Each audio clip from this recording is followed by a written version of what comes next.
దేవునికి మహిమ కలుగున యొక్క అందరికి ప్రైజ్ లాడండి. మరొక పర్యాయము ఈ ఉదయకాలం మరలా దేవుని యొక్క సముఖంలో ఆయన యొక్క ప్రజలైన మీతో కలుసుకున్నట్టుకు అందించినటువంటి గొప్ప ఈ యొక్క సదవకాశాన్ని బట్టి దేవునికి మహిమ ఘనత ప్రభావములు కలుగును గాక. అనుదినము మనమందరము దేవునితో నడుస్తున్నాము. అందరిని బట్టి కూడా దేవునికి మహిమ ఘనత ప్రభావములు కలుగును గాక. చూడండి, ఒకవేళ ఈ రోజు మనలో ఉండేటువంటి ఈ యొక్క బలహీనత పోయి ఉండొచ్చు, ఉండేటువంటి బాధ సమస్య పోకపోవచ్చు. కానీ నిరుత్సాహపడద్దు. తప్పకుండా తగిన కాలమందు మీరైతే ఖచ్చితంగా నేను మంచిగా ఉండాలా, ఈర్ష ద్వేషం అసూయ అనేది నాలో ఉండకూడదు, నాకున్నటువంటి ప్రతి సమస్య నుంచి నేను విడుదల పొందుకోవాలా, నేను దేవునికి మహిమార్థకరంగా నేను నా కుటుంబం ఉండాలా అనేటువంటి ఆ యొక్క సదుద్దేశాన్ని కలిగి ఉండండి. ఆ సదుద్దేశంతో అనుదినం ప్రార్థించండి. తప్పకుండా దేవుడు ఆయన సమయంలో మిమ్మల్ని జ్ఞాపకం చేసుకుంటాడు, మీ పరిస్థితులను జ్ఞాపకం చేసుకుంటాడు. మీకున్న యావత్తు కోరికనైనా ఆయన చిత్తానుసారమైన ప్రతి కోరికనైనా సఫలపరుస్తాడు. ఆయనకున్నటువంటి మహాశక్తి. దేవుడు తప్పకుండా మహోన్నతుడైంది కూడా ఆయన ఆకాశ మండలంలో ఉండేటువంటి వాడు కూడా ఎవరైతే విరిగి నలిగి హృదయం కలిగి ఆయన ఇందు నమ్మిక గురించి ఆయనతో ఎవరైతే జీవిస్తారో వాళ్లతో నివాసం చేసేదానికైనా ఇష్టపడేటువంటి గొప్ప దేవుడుగా ఉంటున్నాడు. అంత గొప్ప కృప దేవుడు మనకు అనుగ్రహించాడు. అలాంటి దేవుని కలిగిన మనము ఎప్పటికీ భయపడకూడదు, తధైర్యపడకూడదు. తప్పకుండా పాజిటివ్ మైండ్ మనము కలిగి ఉండాలా. మన దేవుడు పాజిటివ్ కి కానివ్వండి, నెగిటివ్ దేవుడు కాదు. ఒకవేళ మనలో ఆ నెగిటివ్ మైండ్ వస్తుందంటే అది దేవుని వల్ల మాత్రం కానే కాదు, మన విరోధి అయిన అపవాది వల్ల మాత్రమే ఆ యొక్క మైండ్ మనలో వస్తుంది. దాన్ని జయించాలంటే సులువైన మార్గం దేవునికి లోబడాలా, దేవుడు చెప్పినటువంటి మాటలు మనం గైకొనాలా, వాటి ప్రకారం మనం జీవించాలా. చూడండి, ఆదికాండంలో 26వ అధ్యాయంలో ఒక మంచి నీతిమంతుడుగా ఉండేటువంటి వ్యక్తి ఉంటున్నాడు. ఆయన పేరు ఇస్సాకు. ఆయన వాళ్ళ తండ్రి అబ్రహాము, ఆయన ఇస్సాకు వాళ్ళు దేవుని యందు నమ్మిక ఉంచి దేవుని యందు భయభక్తులు కలిగి జీవించేటువంటి వాళ్ళు. అలాంటి సమయంలో ఒకానొక సమయము వాళ్ళు ఉండేటువంటి దేశంలో కరువు వస్తుంది. తర్వాత వాళ్ళు పక్క దేశానికి వెళ్తారు. ఆ పక్క దేశానికి వెళ్ళినప్పుడు ఆ దేశంలో కొంతకాలం నివాసము ఉంటూ అందరితో మంచిగా ఉండేటువంటి మనస్తత్వం కలిగిన వాడు ఇస్సాకు.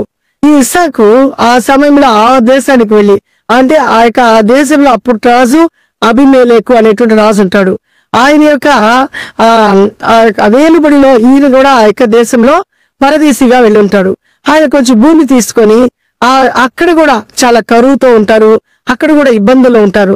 అయితే ఆయన ఏం చేస్తాడంటే దేవుని యందు నమ్మిక ఉంచి యథార్థతను కలిగి దేవుని యందు భయభక్తులు కలిగి ఆయన విత్తనాలు వేస్తాడు. ఏం విత్తనాలు వేస్తాడంటే పంటకు సంబంధించిన విత్తనాలు ఆయనకి ఇవ్వబడినటువంటి ఆ యొక్క పొలంలో నాటుతాడు.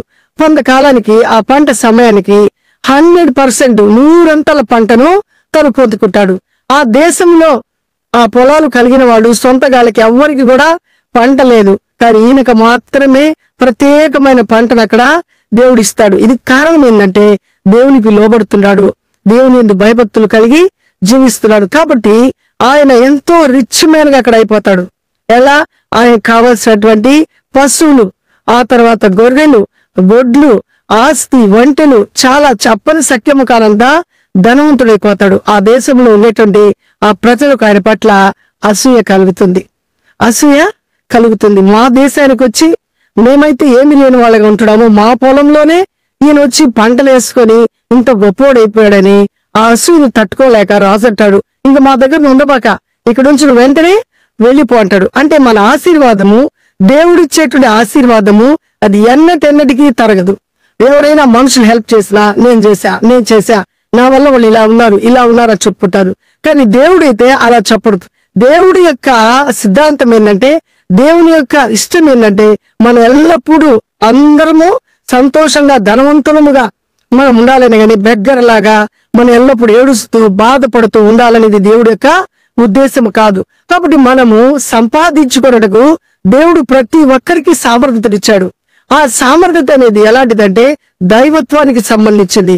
ఎవరైతే మంచి మైండ్ తో మంచి మార్గంలో నడుస్తారో ఆ సామర్థ్యతను దేవుడు ఏం చేస్తాడంటే గొప్ప చేస్తాడు, ఆశీర్వదిస్తాడు. అదే ఇస్సాకుకు జరిగింది. మిగిలిన వాళ్ళు అసూయతో చెడ్డ మనసుతో ఏదైనా పని చేస్తారు కాబట్టి వాళ్ళు కావాల్సినంత ఫలాన్ని వాళ్ళు పొందుకోలేకపోతున్నారు. కాబట్టి దేవుని యందు నమ్మిక ఉంచేటువంటి మనము అనుదినము ఈ ప్రాసెస్ అంటే దేవునికి లోబడాలా, దేవుడు చెప్పినట్టు చేయాలా, దేవుని గురించి చింతపడకూడదు, అధైర్యపడకూడదు. తర్వాత ఓర్చుకోవాలా, ఓపికతో ఎదురు చూడాలా. ఈ రోజు కాలేదులే అని దేవుడు విడిచిపెట్టకూడదు, రేపు కాలేదులే అని విడిచిపెట్టకూడదు. కానీ మన విశ్వాసానికి, మన సహారానికి ఒక పరీక్ష జరుగుతూ ఉంటుంది. కాబట్టి ఆ పరీక్షలో మనం గెలవాలంటే ఓపికతో ఖచ్చితంగా గెలుస్తాము. గెలిపిస్తాడు మన దేవుడు. 100% విజయాలు మనకు అనుగ్రహిస్తాడు. ఏదో 50% కాదు, 40% కాదు, 100% డెఫినెట్ గా ఆయన మనకిస్తాడు.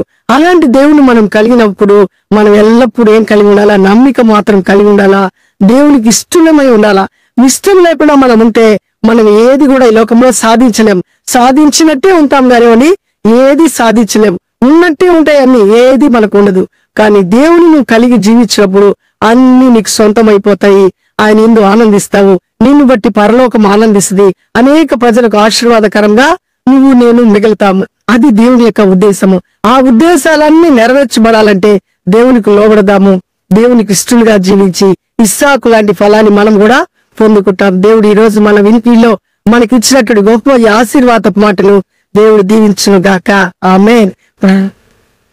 దేవునికి లోబడదాము, దేవుని యందు ఆనందిద్దాము. ఏది కూడా ఇంకా ఫెయిల్యూర్ అనేది ఉండదు. నువ్వు నమ్మితే దేవుని యొక్క మహిమను చూస్తావు. ఫెయిల్యూర్ అనేది ఉండకూడదు. నువ్వు పాజిటివ్ మైండ్ కలిగి ఉండాలా. పాజిటివ్ మైండ్ లేకపోతే అన్ని ఫెయిల్యూర్సే. ఇలాంటి పాజిటివ్ మైండ్ లేకుండా చేసేవాడు దుష్టుడు. వాడిని జయించాలంటే దేవునికి లోబడదాము. దేవుడి ఇచ్చేటువంటి అత్యధికమైన విజయాలు మనము పొందుకొని లోకానికి చూపించి దేవుని నామాన్ని మహిమపడతాము. దేవుని యొక్క రాజ్యాన్ని కడదాము. ప్రార్థిద్దాము. కృపాశక్తి సంపూర్ణుడా, జీవం కలిగిన దేవ, జీవాధిపతి నీకు స్తోత్రం నాయన. నీ మహాకృపలో, అద్వితీయమైన ప్రేమలో మమ్మల్ని జ్ఞాపకం చేసుకుని ఈ ఉదయకాలం నాయన ప్రభా, ఇస్సాకు యొక్క జీవితము, ఆయనకు వచ్చినటువంటి ఆ ఫలింపు ఎలా వచ్చిందో ప్రభా మాకు మీరు తెలియచేశారు. ఆయన ఫలింపును చూసి నాయన ఆ దేశంలో వారు నాయన అసూయ చెంది నువ్వు మా దగ్గర ఉండొద్దు, వెళ్ళిపో అనేటువంటి మాట అట్లా అంటున్నారు ప్రభా. అవునయ్యా, మేము నాయన ఫలించేటప్పుడు, మేము గొప్ప చేయబడేటప్పుడు నాయన చుట్టుపక్కల ఉండే వాళ్ళందరికీ ఈర్ష్య, ద్వేషము, అసూయ కలుగుతుంది. వాటన్నిటి నుంచి ప్రభా తప్పించుటకు మహా సమర్థులు ప్రభా. మేమైతే ప్రభా వాళ్ళు అలా కలిగి ఉన్నారని మేము వాళ్ళకి వ్యతిరేకమైన జీవితాన్ని కలిగి ఉండకుండా సమస్తాన్ని నీ చేతులకి అప్పగించి మేము ముందుకు కొనసాగే కృపను, వాళ్ళ హృదయాలు కూడా మార్చబడి నీ వైపు తిరగాలనేటువంటి ఉద్దేశంతో ప్రార్థించే మనస్సును మా అందరికీ అనుగ్రహించమని, వీడియో విచ్చేస్తున్నటువంటి ప్రతి బిడ్డను, ప్రతి కుటుంబాన్ని దర్శించి వారి వారి అవసరతలు, అక్కర్లు మీ మహిమస్సును తీర్చమని, మరలా మేమందరం కలుసుకునే పర్యంతరం ప్రభా నీ యొక్క కృపను మాకును వారికి తోడుగా వచ్చి బలపరచమని యేసయ్య పరిశుద్ధ నామములో అడిగి ప్రతిమాను వేడుకుంటున్నాం పరమ తండ్రి. ఆమేన్. అందరికీ ప్రైజ్ లాడండి. షాలోమ్. దేవుడు మనకు తోడై ఉండును గాక. సబ్స్క్రైబ్ చేయటం మర్చిపోబాకండి, షేర్ చేయట మర్చిపోబాకండి, లైక్ చేయటం కూడా మర్చిపోబాకండి. ఇది మన ఛానల్. మనం అందరికి మనము దేవుని గురించి చెప్పాలా. ఎవరైతే నిరాశ నిస్పృహలో ఉండారో వాళ్ళందరినీ మనము సంతోషభరితమైన జీవితంలో నడిపించే వారంగా మనం అందరం సిద్ధపడదాము. మరలా కలుసుకునే పర్యంతరము దేవునికి మహిమ కలుగును గాక. అందరికీ గాడ్ బ్లెస్ యూ.